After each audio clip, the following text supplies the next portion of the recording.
Here's the cricoid cartilage, the anterior, lateral, and posterior portion. Here's the thyroid cartilage. Here is the superior horn and the inferior horn. Here is the cricothyroid joint. It can move like so. Here's the hyoid bone, and here is the epiglottis. Here are the arytenoids. Here is the vocal process of the right arytenoid and on the left. Here is the muscular process of the right arytenoid and on the left. Here is the apex of the right arytenoid and on the left.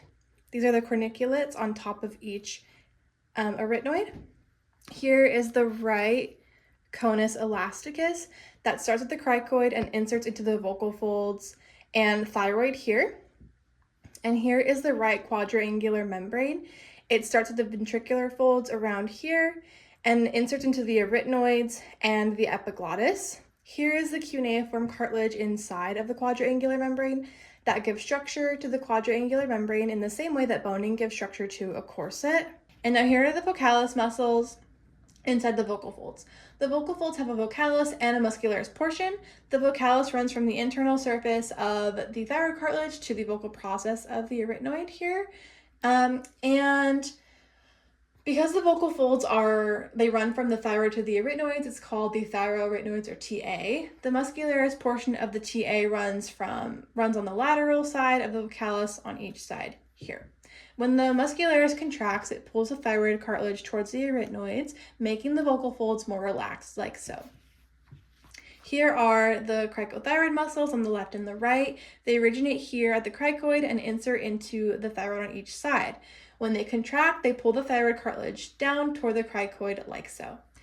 And now you can see on the inside how the vocal folds are stretched whenever the CT contracts. And that's how you increase pitch, because when a string is stretched, it tenses and gets thinner in mass, making vibration faster and pitch go up. Between the arytenoids, we have the inner arytenoid muscles that adduct the arytenoids like this. The oblique inner arytenoid here starts at the muscular process of one arytenoid and attaches to the apex of the other arytenoid. The transverse inner arytenoid runs from one arytenoid to the other like so.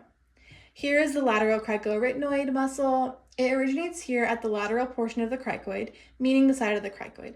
It inserts here into the muscular process of the arytenoid. When the LCA contracts, it brings just the vocal processes together just like this.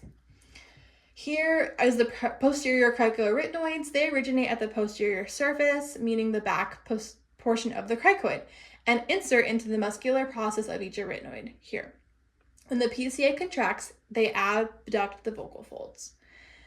Whenever you increase loudness, you increase subglottal pressure here in the trachea area.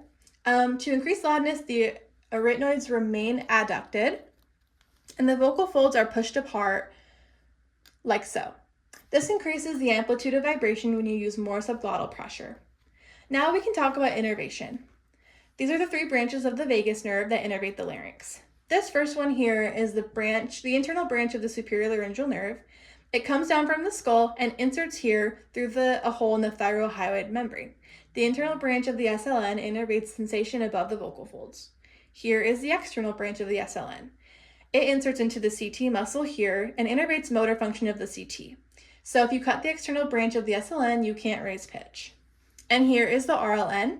As you can see, it comes down, dips into the chest, and then comes back up to go into the larynx posteriorly between the thyroid and cricoid. It innervates all laryngeal muscles except for the CT and innervates sensation below the vocal folds. The vocal folds themselves receive sensory innervation from both the internal SLN and the RLN together.